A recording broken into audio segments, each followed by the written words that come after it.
Muito bem, meus amigos, vamos finalizar nossa participação no seu estudo para o concurso da Alerj aqui do Rio de Janeiro, quer para procurador, quer para especialista em legislação, ok? Espero ter ajudado com esses encontros, a sua preparação, fiz o melhor possível, peço desculpas por algumas alterações provenientes de novas resoluções, que nós tivemos que fazer algumas correções ao longo dessas aulas, e agora nós vamos falar do último título, que é o título 11.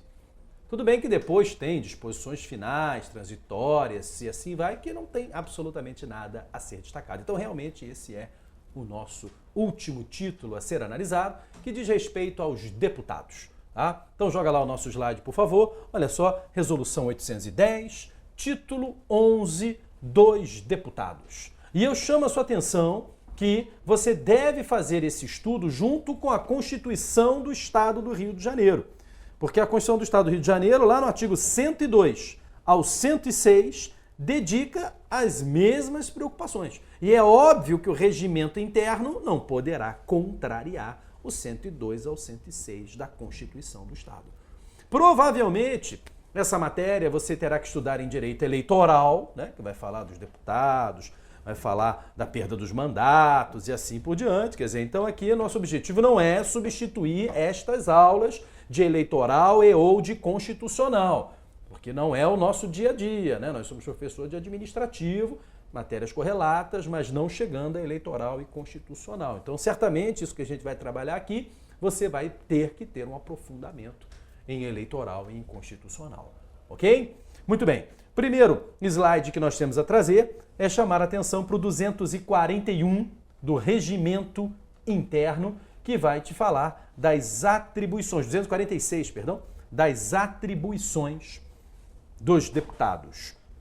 O 246 fala na necessidade deles comparecerem tanto às sessões ordinárias e extraordinárias, quanto comparecer nas reuniões das comissões que venha a ser indicado como membro. Então, olha aqui a redação do 246 do nosso regimento interno. O deputado deve se apresentar à Assembleia durante a sessão legislativa ordinária ou extraordinária, para participar das sessões de plenário e das reuniões da comissão que seja membro, sendo-lhe assegurado o direito, nos termos deste regimento, e aí vem o que ele pode fazer ao longo dessas sessões, como oferecer proposições em geral, discutir, formular requerimento, fazer uso da palavra e assim vai, ok? Então, é o dia a dia do parlamentar, é a sua atribuição. Isso o regimento interno vem a detalhar, obviamente, já que esse é o seu papel. A Constituição do Estado já não chega a tantos detalhes assim. De qualquer maneira, volta lá, eu chamo a sua atenção que nesse dia a dia, nesse manifestação, opiniões, palavras e votos, a regra famosíssima, sempre bom lembrar, os deputados são invioláveis por suas opiniões, palavras e votos. A própria Constituição da República já define isso no 53, ok? Claro, olhando para deputados e senadores, mas por similaridade você traz isso aqui para o Estado e deputados estaduais. Vejam, o 102 da Constituição do Estado repete isso, que é o início lá da sessão referente aos deputados, ok? Olha o 102, os deputados são invioláveis por suas opiniões, palavras e votos. E no nosso regimento interno, você vai encontrar isso no artigo 249, trazendo também a mesma redação, os deputados são invioláveis por suas opiniões, palavras e votos. Ok? Então, no dia a dia parlamentar, participarão de sessões ordinárias, extraordinárias, reunião de comissões que integram e as suas opiniões, palavras e votos, eles são invioláveis no exercício da função parlamentar. Ok? Agora, obviamente, nesse contexto, né, dos parlamentares se excederem na sua função, joga lá o nosso slide, nós temos também na Constituição da República, do Estado e no regimento interno, regras sobre a prisão do parlamentar, ok? Citando o 102, parágrafo 1º de nossa Constituição do Estado, desde a expedição do diploma, os deputados da Assembleia Legislativa não poderão ser presos salvo em flagrante crime inafiançável, nem processados criminalmente, sem prévia licença da casa. Nós vimos aí, isso chama sua atenção, né, que a Lava Jato, em decisões do próprio Supremo, exagerou aí em relação ao senador Delcídio Amaral do PT, que não foi preso em flagrante, né? Então, é aquela velha história, né? Situações extraordinárias, pedem medidas extraordinárias e tal. Quando os advogados reclamaram, né? Fizeram uma petição dizendo que havia um certo exagero, que parecia inquisição, é claro que muitos não gostaram dessa petição. Mas eu mandei as pessoas lerem, porque é uma aula de direito constitucional, gostando ou não. Veja, tá? Você pode ser até partidário de outro partido político e ter adorado a prisão de um senador do PT, mas não deixe de ler a carta assinada por juristas, professores e advogados, porque ali tem uma aula de direito constitucional, ok? Ali tem uma aula de direito constitucional.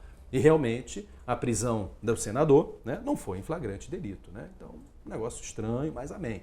Tá? Isso pode chamar a atenção do examinador, né? Porque está também no texto constitucional, né? Vale frisar o artigo 53, parágrafo 2º de nossa Constituição da República. 53, parágrafo 2º, desde a expedição do diploma, os membros do Congresso Nacional não poderão ser presos, salvo em flagrante crime inafiançável.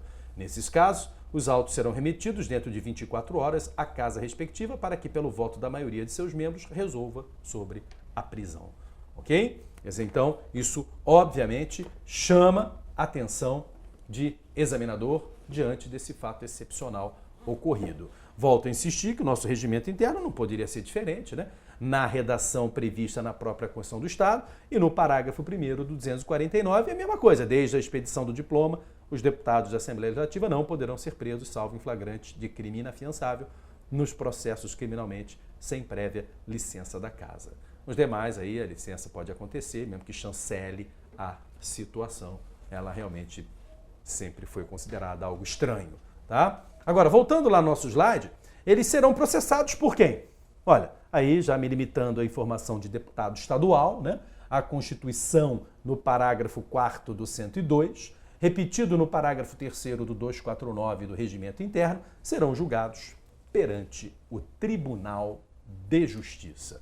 Mais uma vez, vou me prender ao texto constitucional, 102, parágrafo 4º da Constituição do Estado. Os deputados serão submetidos a julgamento perante o Tribunal de Justiça. Ok? Informações básicas, eu insisto, não leciono direito eleitoral nem constitucional, que pode ter mais um detalhamento, ok? Em relação às colocações. Estamos procurando identificar artigos importantes, ligados a temas de momento que podem despertar atenção de examinadores, ok? Muito bem, além da prisão, perda do mandato. É um tema que o direito eleitoral com certeza chama muita atenção.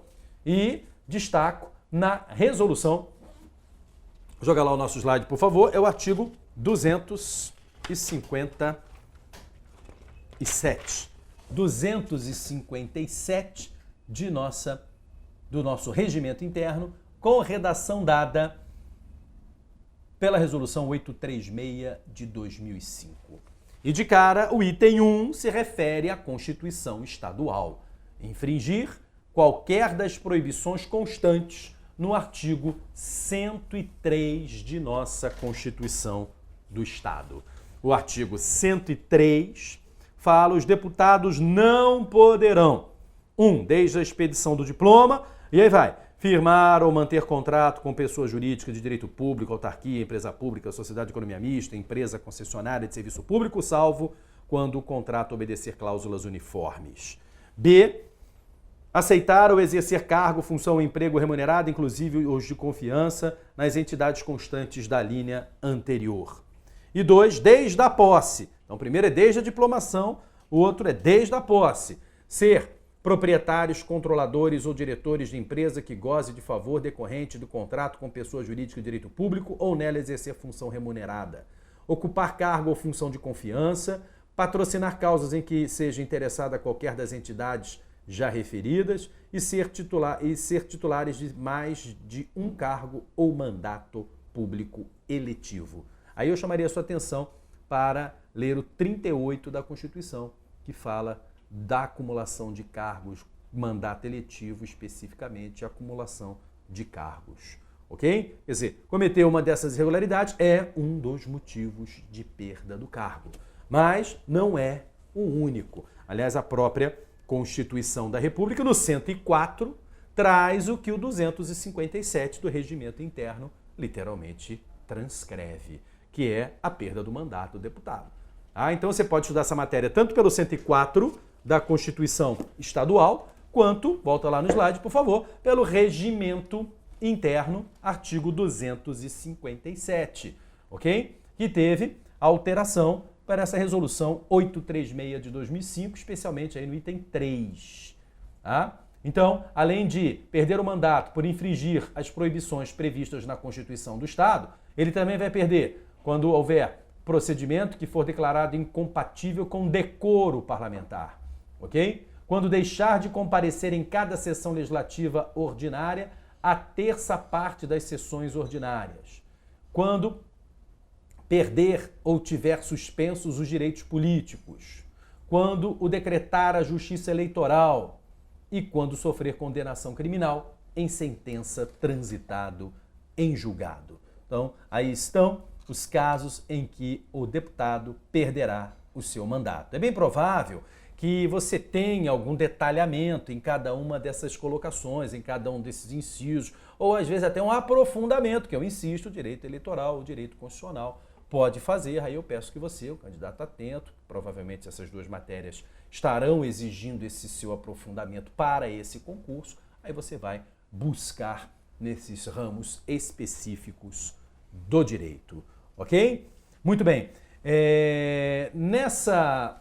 Nesse título 11, ele fala de vacância e convocação do suplente.